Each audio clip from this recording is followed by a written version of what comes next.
Amados, glória a Deus. Queridos, eu gostaria de começar essa mensagem pedindo que tu anotes o tema, que tu não percas nenhum segundo daquilo que Deus quer falar, porque se tu estiveres aqui atento para ouvir a voz de Deus, hoje o Senhor tem algo importante a dizer aos nossos corações. Amém? O tema da mensagem, anote, é a arte da sabotagem. A arte da sabotagem. Vocês já vão entender.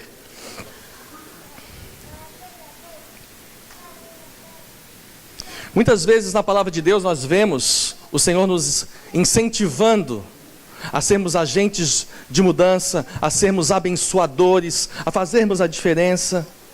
Mas tem algo especial e é notado, se tu prestares bem atenção, estudando bem a palavra, há algo em especial que o Senhor também nos pede, e é algo que aparentemente vai contrário a algumas coisas. E o texto que eu gostaria de abrir essa mensagem está no chamado de Jeremias.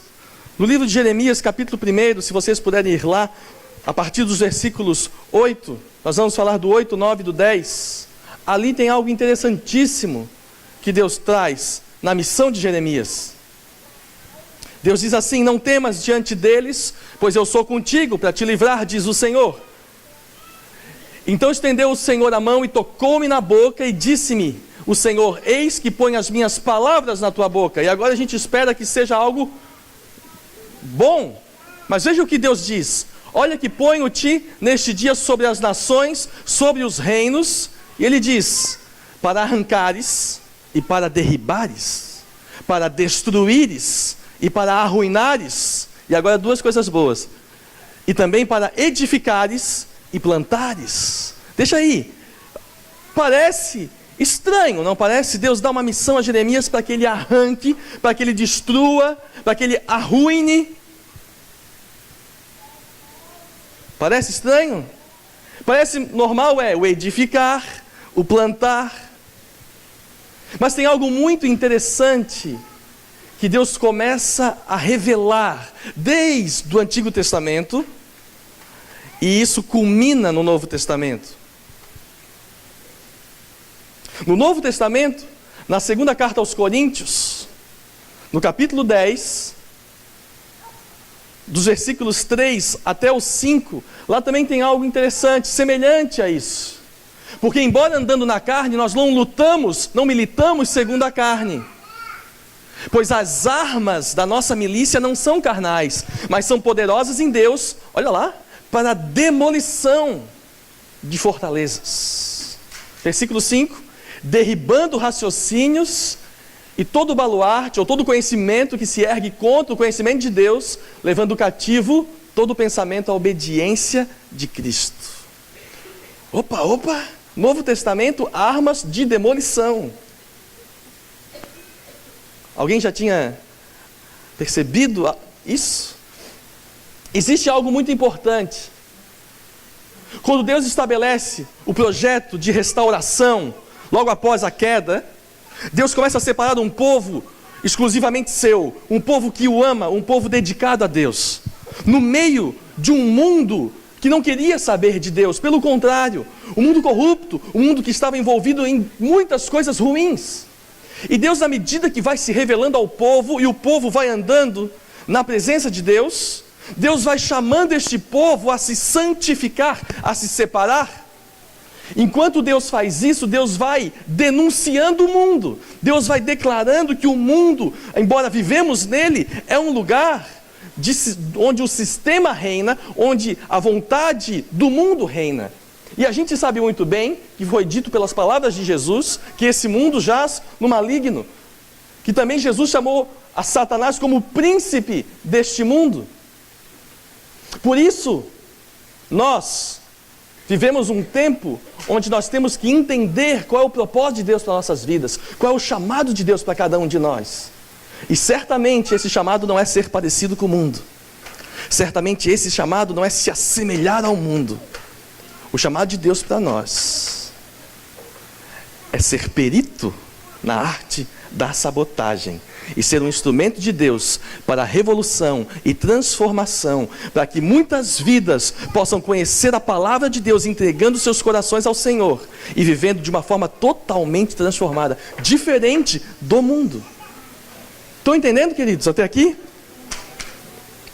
Nós vivemos no mundo. Não tem como fugirmos do mundo. Mas a Bíblia nos chama a responsabilidade de não tomar a forma do mundo. No texto de Gálatas, capítulo 6, versículo 14, o apóstolo Paulo fala uma frase da qual todo discípulo verdadeiro de Jesus tem que ser capaz de falar.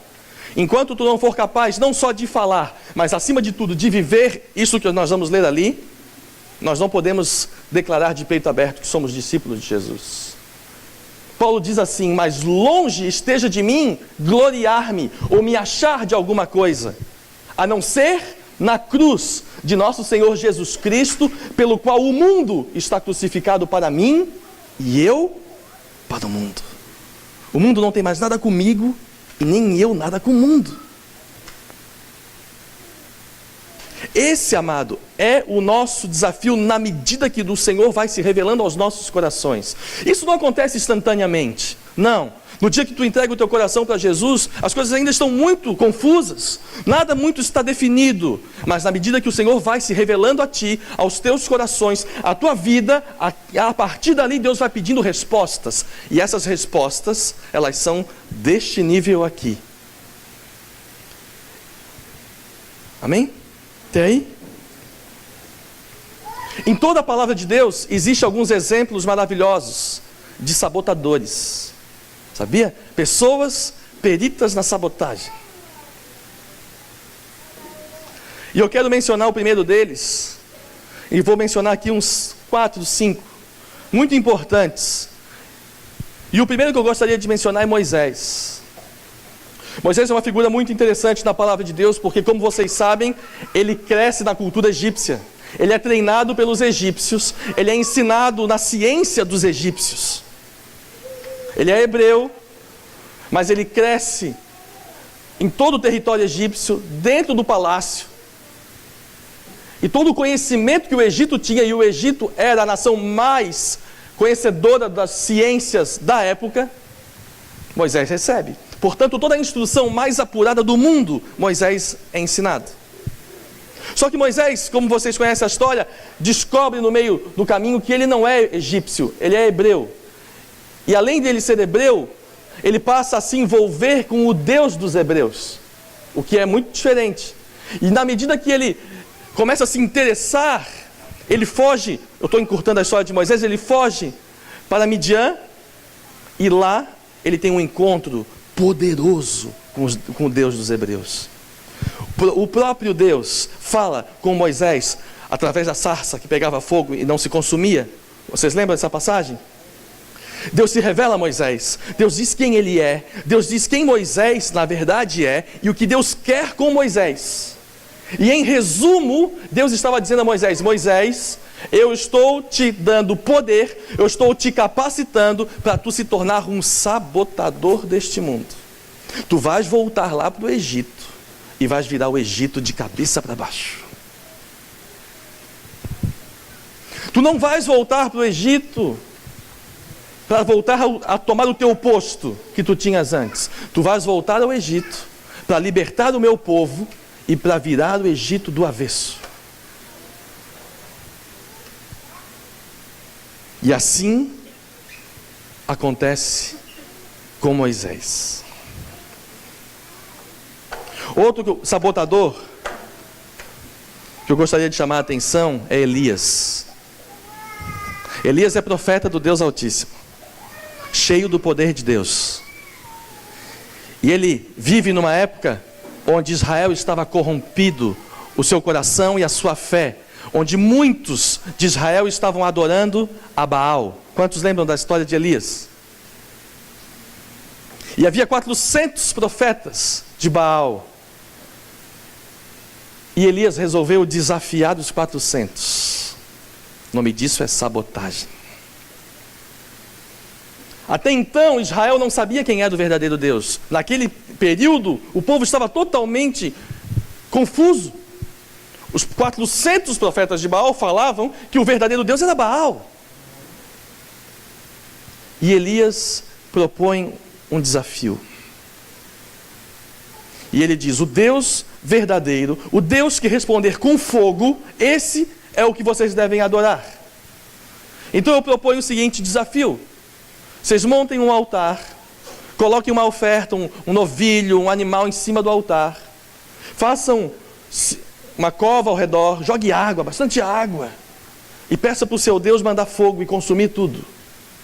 Se ele responder com fogo, eu estou fora, eu me rendo. E ali, os profetas de Baal, 400, começam a invocar a Baal, começam a clamar a Baal. Elias disse: vai vocês primeiro, pode ir mesmo. E nada de Baal responder, nada de Baal responder. E Elias começa a provocar deles. Fala mais alto, quem sabe Baal está longe, não consegue ouvir direito. Faz alguma coisa diferente aí, Baal deve estar dormindo. Elias, um sabotador de alto nível. E os profetas começaram a ficar cada vez mais irritados com isso e passaram a se cortar. Pensa na cena. E nada de Baal responder. Quando eles já estavam cansados, todos cortados, machucados, Elias disse: desistiram? Posso ir? Vai, Elias, vai. E Elias é simples. Elias, ele faz uma oração. 1 de Reis, capítulo 18, dos versículos 36 ao 39.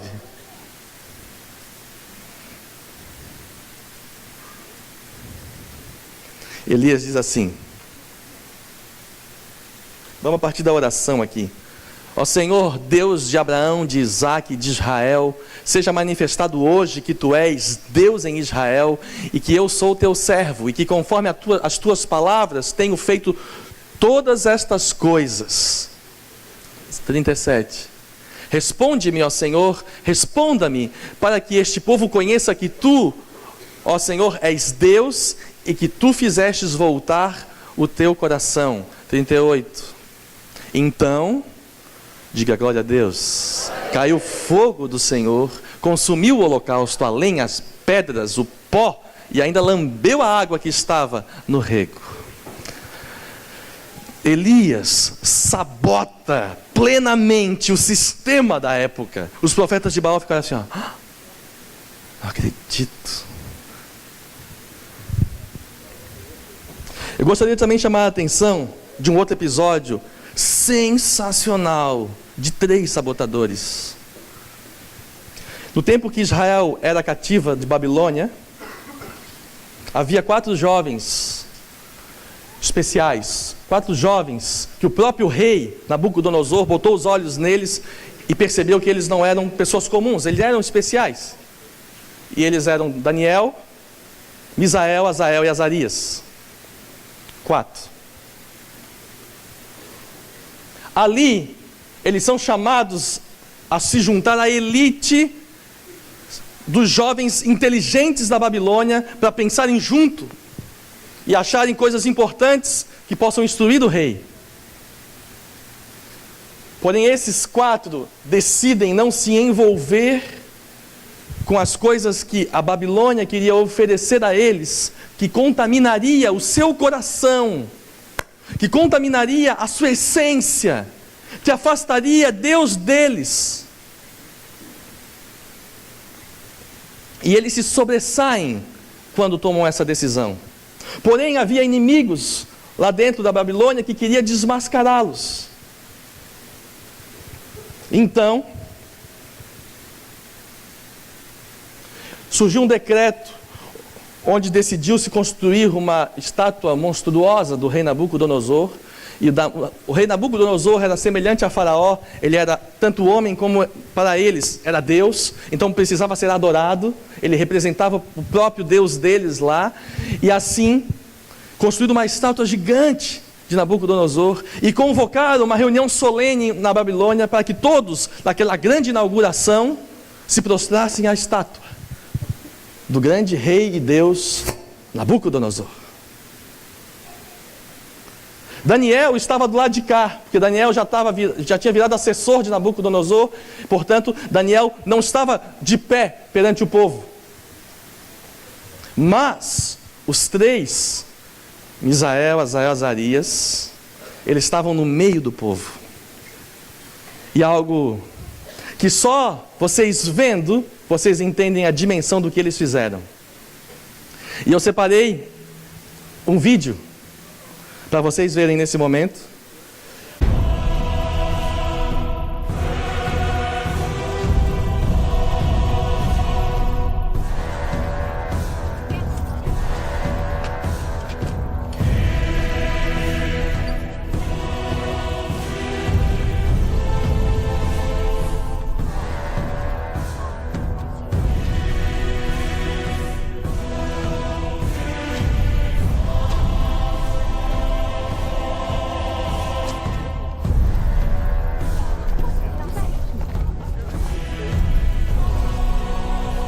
Eu não posso. Eu não vou venerar isso.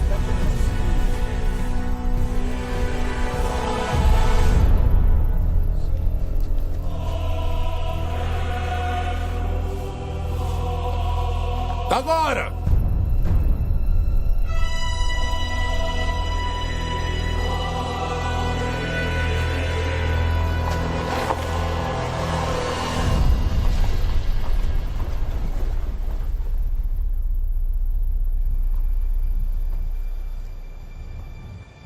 Com todos os nossos corações, nós o seguimos. Curvem-se! Buscamos sua presença Com todo o seu coração, meu coração, eu o sigo, eu o temo, eu busco a sua presença. Tragam-nos! Ah, meus amigos, a fé de vocês agora será testada. Daniel, qual é o problema? Por que seus amigos não se curvam a mim? Eu lhe asseguro, eles irão servi-lo fielmente por toda a vida, assim como eu, mas...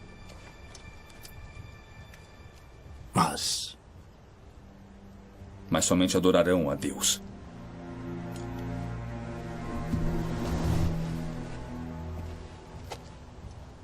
Eu vou fazê-los curvarem-se. Buscamos a sua presença.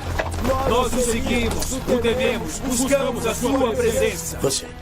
Senhor, quando queremos dobrar uma coisa que seja dura e inflexível, o que fazemos com ela? Nós a colocamos no fogo. Majestade! Nós o seguimos, o tememos, buscamos a sua presença. Queime-nos! Majestade, não! Queime-nos! Lenha! Nós o seguimos, o tememos. Tragam lenha! Tragam óleo! Não, por favor, não! Sua presença! Nós Venham!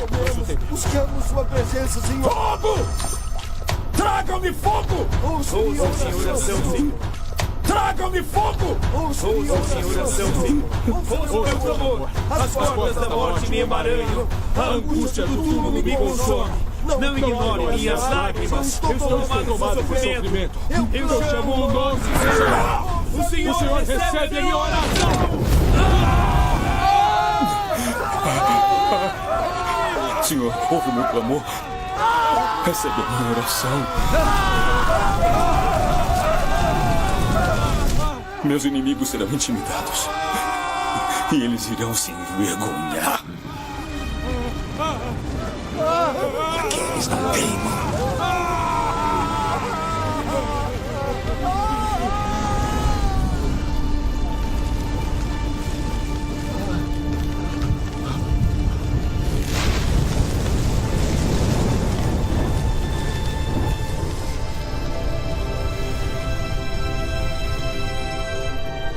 Senhor.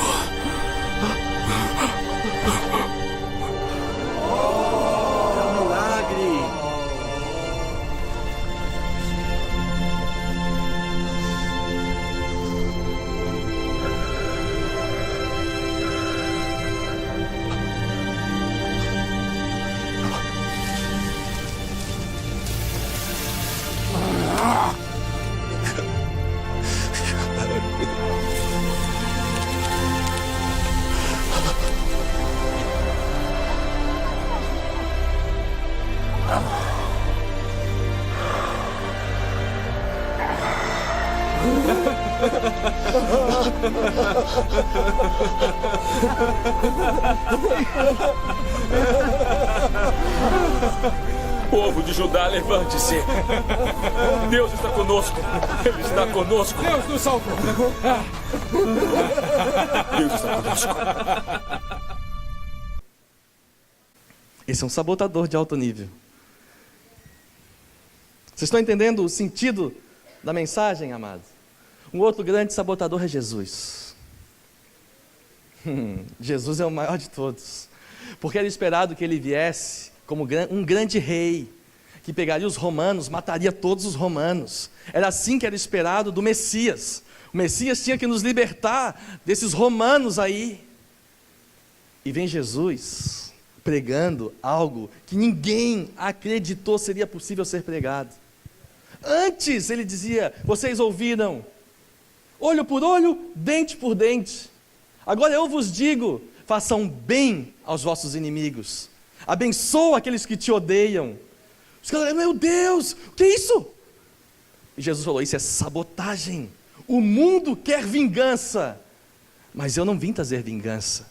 Eu vim trazer salvação, eu vim trazer restauração, eu vim trazer vida, eu vim trazer graça. Jesus sabota geral, porque era esperado que ele metesse os pés nos homens. Mas ele não faz isso, ele vai na essência, ele vai no problema. E ele diz: eu vim para destruir, sim. Mas ele diz: as obras de quem? Do diabo. Meu negócio é com ele. Os homens estão sendo manipulados por ele. E a melhor resposta que nós podemos dar para o sistema é uma resposta completamente contraditória. Para muitos a cruz, e a Bíblia fala disso, para os gregos era sinal de loucura, para os hebreus era sinal de vergonha, mas para nós, Jesus na cruz é vida, é restauração, é glória.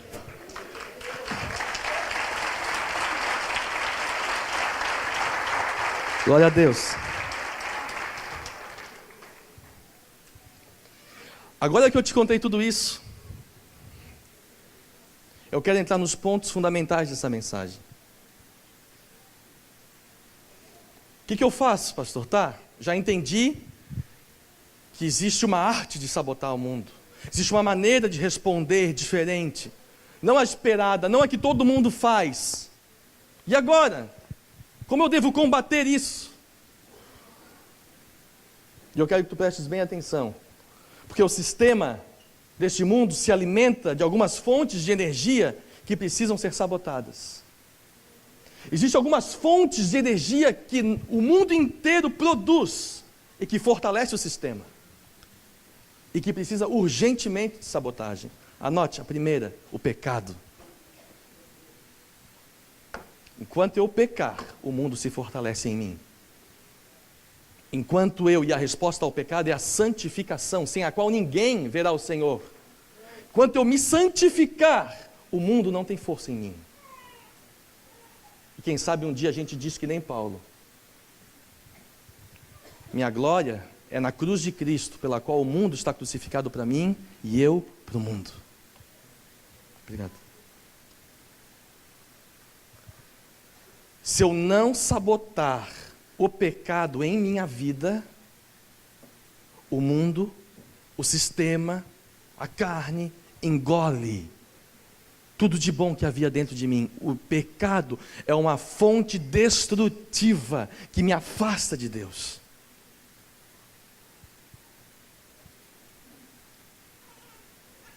Segundo ponto que precisa ser sabotado é a carne, é a natureza humana, a tendência do homem em agir de forma própria, independente de Deus. E sabe como é que a gente sabota a carne, querido? Com consagração. E sabe como é que nós nos consagramos? Com jejum, com oração e com a cruz de Cristo em nossas vidas. Existem certas forças malignas que só podem ser enfrentadas por aqueles que jejuam e oram. Onde a carne não tem poder, onde ela não prevalece.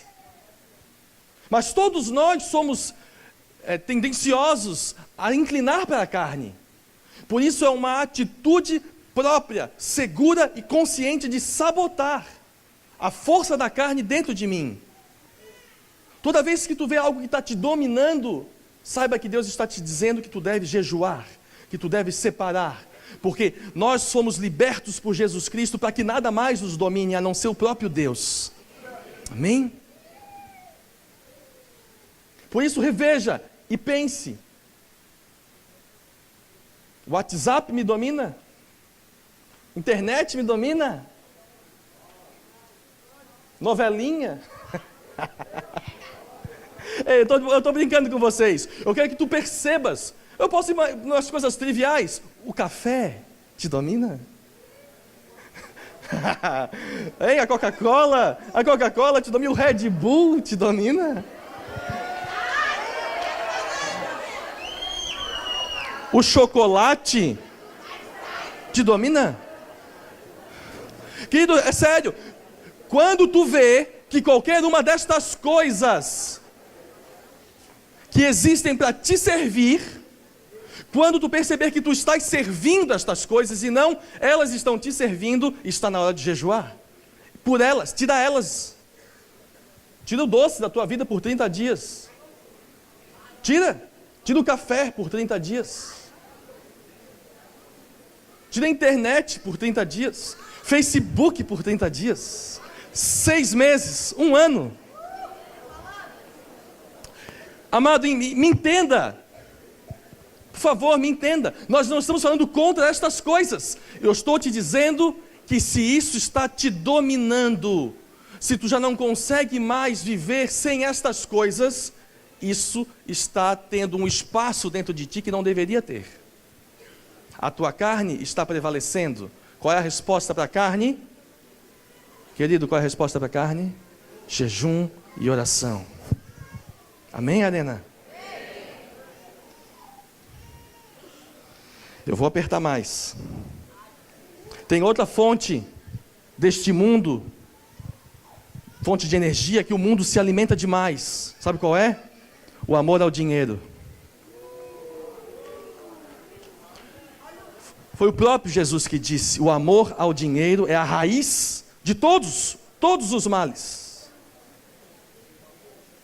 E sabe qual é a resposta de Jesus para essa tendência humana? É uma tendência humana, não tem como escapar da tendência. Mas sabe qual é a resposta de Jesus? A generosidade. Seja generoso. Não tenha medo de abençoar. Não tenha medo de dar. Quem tu vê que precisa, vai lá e ajuda. Não te apega, pelo contrário, abençoa. Está entendendo, querido? Isso é a sabotagem que Jesus traz. Ele chega para ir na raiz. Todos esperavam ele de um jeito, e ele vem para mudar tudo. Ele bota o mundo do avesso.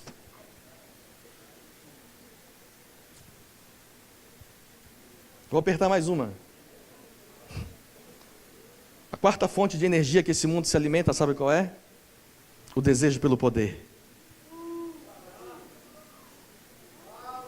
O desejo pelo poder. E olha que eu vou dizer uma coisa importante a vocês. O problema não é ter poder. Até porque as autoridades foram instituídas por Deus. Ter pessoas que tenham revestidas de autoridade de poder para fazer algumas coisas é importante, sim. Mas o desejo pelo poder faz muitos se corromperem. E o mundo se alimenta deste desejo, em qualquer lugar. Seja no departamento, seja na loja, seja na família, seja em qualquer lugar. O mundo se alimenta desse desejo. E esse desejo, sabe como é que se combate? Sabe qual é a forma de sabotar esse desejo? A humildade. E aí não tem ninguém melhor, na minha opinião, nesse aspecto que João Batista. Porque ele, eu já insisti em falar com vocês sobre ele era o homem mais famoso da sua época. Ele era o profeta. Ele era um terror para o rei de Israel. Ele era o profeta de Deus, a boca de Deus era João Batista. Até que Jesus vem. E João Batista vê Jesus também se humilhando. Jesus entra nas águas. E João Batista, não, está tudo errado, Jesus, era para tu me batizares, e tu vens a mim para eu te batizar. E Jesus diz a João, faz o que tens que fazer, faz. Eu vim aqui para ser batizado por ti. João batiza Jesus. E aí o povo fica atônito, fica vendo aquela cena. Sabe o que João diz? Ei, eu nunca disse que era eu. É ele. O que importa é que ele cresça e eu diminua. Eu não tenho coragem nem de desamarrar a sandália dele. É ele.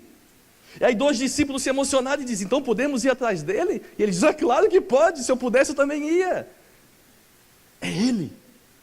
João tinha o poder, mas estava nas mãos de João até Jesus chegar. E João abriu mão de tudo para que Jesus tivesse o lugar que ele deveria ter. E que seja assim sobre a tua vida, querido. Amém? E para apertar finalmente, encerrar o meu aperto. A quinta fonte de energia que esse mundo se alimenta é a vã maneira de viver. É a forma que o mundo de uma maneira geral vive, despretensioso, sem considerar nada de valores sólidos. E sabe como é que se responde à vã maneira de viver? Que as propagandas tentam investir, que tu se envolva, que a indústria do entretenimento inteira tenta investir para que tu vivas só de função disso. Sabe qual é a maneira de responder a isso? É o que o Arena Jovem faz todo sábado. É uma vida com propósito. Não tem outro jeito de tu quebrar a raiz da vã maneira de viver. É ser uma vida com propósito. Amar a Deus, servir ao Senhor Jesus. Não abrir mão da missão por nada, porque tudo é feito para Ele. Mergulha na missão, querido. E assim tu quebras a possibilidade de ter uma vida de qualquer jeito. Não, o Senhor não te chamou para ter uma vida de qualquer jeito. Pelo contrário, Ele te separou, Ele te escolheu, Ele te chamou para que tu sejas diferente, para que tu faças a diferença, para que tu sejas instrumento de Deus em suas mãos, para que tu sejas um embaixador de Jesus na terra. E isso não é para qualquer um. Isso é para aqueles apaixonados que decidiram abrir mão de si para servir a Ele. Amém, querido? Dá um forte aplauso ao teu Deus e fica de pé, nós vamos parar aqui.